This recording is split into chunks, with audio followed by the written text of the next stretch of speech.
Jadi kali pertama, Discovery Mall Bali menggelar lomba ogoh-ogoh mini dan sketsa ogoh-ogoh pada tanggal 10 hingga 12 Maret 2023 untuk menyambut Hari Raya Nyepi tahun Saka 1945. Bertajuk Discovery Abipraya, gelaran tersebut diikuti oleh hampir 80 orang, diantaranya peserta ogoh-ogoh mini kategori anak-anak sebanyak 20 peserta, peserta ogoh-ogoh mini kategori dewasa sebanyak 35 orang, dan peserta sketsa ogoh-ogoh sebanyak 25 orang. Panitia Lomba Ide Bagus Ketut Sukanegara menerangkan, gelaran ogoh-ogoh di Discovery Mall Bali dirancang berbeda dari biasanya. Pasalnya, penilaian tersebut dilaksanakan selama 3 hari dengan juri yang berbeda-beda. Perlombaan tersebut dinilai langsung oleh para tokoh seniman kebanggaan Bali, salah satunya Putu Marmar Herayukti, Igede Anom Ranwara, dan Made Putra Bobi. Sedangkan sebagai juri tamu hadir pula purnawirawan yang juga menaruh kecintaan terhadap kebudayaan Bali, Brigjen Pol DRS Gede Sugianyar Dwi Putra SHMSI. Kita ingin acara gentatif 3 ini yang bekerja sama dengan Discovery Mall Bali, kita ingin suatu penilaian yang beda dengan penyelenggara yang lain. Biasanya mungkin penyelenggara yang lain cuma 2 juri atau 3 juri, kita benar-benar kita buat 3 hari dengan 8 juri. Jadi benar-benar penyaringannya benar-benar sangat ketat banget di sini. Jadi kita yang kita utamakan adalah kualitas ke depannya. Tentunya kita seniman dan pengrajin ogoh-ogoh mini tentu berharap banget dari segala elemen, baik itu dari pemerintah dan Discovery Mall Bali sendiri, mudah-mudahan menjadi agenda rutin setiap tahunnya Abipraya, mungkin ada Abipraya yang berikutnya seperti itu. Jadi kita memang butuh, jadi gentatif ini adalah sebagai wadah dari seniman-seniman sketsa ogoh-ogoh mini, habis itu pengrajin ogoh-ogoh mini sendiri, jadi mempunyai wadah mereka untuk berkreativitas dan ada tolak ukur. Jadi adanya kompetisi ini adalah tolak ukur hasil karya mereka seperti itu. Dalam kesempatan yang sama, salah satu juri Igede Anom Ranwara menjelaskan, format penilaian lomba ogoh-ogoh terdiri dari beberapa aspek yakni ekspresi, komposisi, ide, dan juga atribut. Aspek penilaian yang tak kalah penting, kata Anom, yakni ketepatan cerita yang digarap oleh peserta menjadi acuan pokok penilaian. Kalau format penilaian itu hampir sama lah dari anak-anak sampai dewasa kan. Itu paling yaitu kepada ekspresi, komposisi, ada ide, itu kalau ini atributnya, ornamen. Yang tidak kalah pentingnya itu adalah ketepatan cerita itu yang digarap. Mungkin itu menjadi acuan pokok lah. Kalau sekarang di provinsi kita mengacu juga pada penggunaan bahan. Tuh.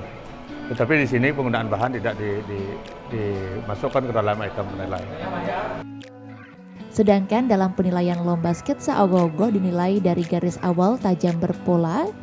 Kata dia, peserta juga harus memperhatikan deskripsi karya, baik itu dari segi cerita, proses pembuatan, hingga mengkategorikan pembuatan ogoh-ogohnya yang akan diimplementasikan ke kategori mesin atau non-mesin. Kalau kita mengacu ke sketsa itu sendiri, kalau sketsa, teori sketsa adalah garis awal tajam terpola. Itu teori sketsa ya. Nanti pasti ada berkembang nanti yang mana memang betul-betul sketsa, yang mana itu menjadi lukisan. Kalau dia sudah masuk arsiran atau penajaman gitu ya, pertama kan garis awal tajam terpola. Sekarang ada penajaman, kan beda kan? Kalau sudah ada penajaman udah lukisan ya, bukan sketsa lagi. Kalau di sini dilombakan sketsa ogoh-ogoh ya komplit dengan landasannya itu ada di Bali disebut betinya, tatakannya. Nah, di sisi lain untuk melengkapi sebuah sketsa itu yang pasti ada sinopsis. Satu, kedua ada deskripsi karya. Nah, dalam sketsa itu ini ogoh-ogoh ini nantinya akan dia ogoh-ogoh tradisi atau ogoh-ogoh yang menggunakan mesin. Nah, ini harus dijelaskan. Atau tarikan garis ini fungsi menggambarkan ini, tarikan garis ini adalah akan bergerak ke sini. Tidak menutup kemungkinan tarikan garis ini akan berkembang seperti ini. Gitu. Ini deskripsi dia, baru dia komplit akan untuk ini. Meski kualitas peserta disebutkannya sudah baik, namun Anom menerangkan ada beberapa evaluasi yang harus dikembangkan kembali oleh peserta. Salah satunya yakni mencari banyak sumber untuk membuat sebuah sinopsis, baik itu dari sumber buku, lontar, dan sumber lainnya. Evaluasinya adalah lebih banyaklah mencari sumber-sumber cerita, membaca pustaka-pustaka atau ya baik itu buku, baik itu lontar-lontar yang berupa manuskrip kan, itu sebagai sumber kita akan membuat sebuah karya. Karena dalam karya ini baik sketsa maupun ogoh-ogoh, kita akan berprosesnya pertama ya jelas sinopsis yang harus dibuat dulu. Nah, sinopsis ini didapat dari ya manuskrip atau buku-buku yang beredar kan. Lebih lagi sekarang udah keren-keren ada Google atau apa. Sedangkan setelah ketemu sinopsis itu, baru kita rancang berupa sketsa apa maunya dari sinopsis itu. Nah, ada sket, kita pertajam sket itu ke arah mana. Setelah valid, baru kita akan mengukur atau memprediksi dan mempersiapkan rancang bangun.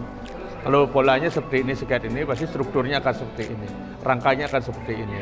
Beban ada di sini. Ketika bebannya sekian, kekuatan kayu atau besi yang ada di dalam sebagai rangka harus sekian besarnya. Itu setelah itu baru dicopot tapelnya atau mukanya. Mukanya itu dicopot, mukanya dilukis dulu. Nah, baru kita setelah dilukis mukanya digarap mukanya dulu, tapelnya digarap dulu. Karena istilah Bali itu ada istilahnya sukat rai. Ya, semua itu mengacu kepada lebar, tinggi, dan bentuk muka. Nah, ini dibagi nanti dia ke organ tubuh, makanya ada istilah menarikan muka gitu ya. Makanya mimiknya seperti ini, gerak tubuh akan ke sini dia. Nah, inilah proses-proses yang perlu dijalankan dalam menggarap sebuah karya. Ini yang sering terlupakan ketika berkarya. Nah, ini yang harus tekankan berproses itu melalui dari sinopsis, disket, baru dirancang. Ya. Karena melibatkan anak-anak dalam perlombaan ogoh-ogoh ini, dari segi originalitas karya dikatakan Anom, ia mengabaikan hal tersebut. Sebab ia sendiri memberikan apresiasi penuh kepada anak-anak atas keberanian mereka dalam menampilkan diri dalam ajang ini.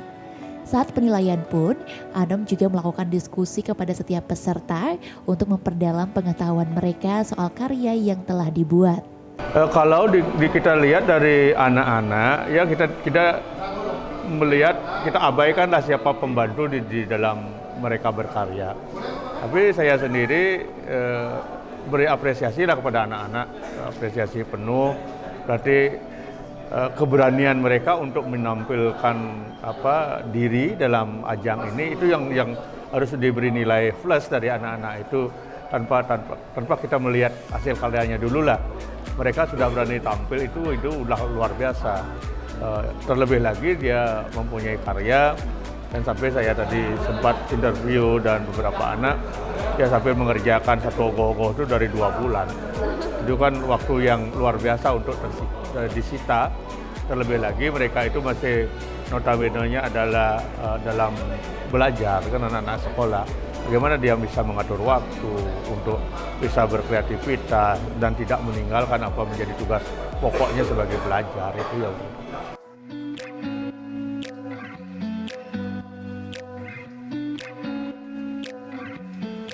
Yuk, subscribe akun YouTube resmi Nusa Bali. Jangan lupa like, tinggalkan komentar, share link, dan aktifkan tanda loncengnya. Dapatkan informasi terkini seputar Pulau Dewata hanya di Nusa Bali TV.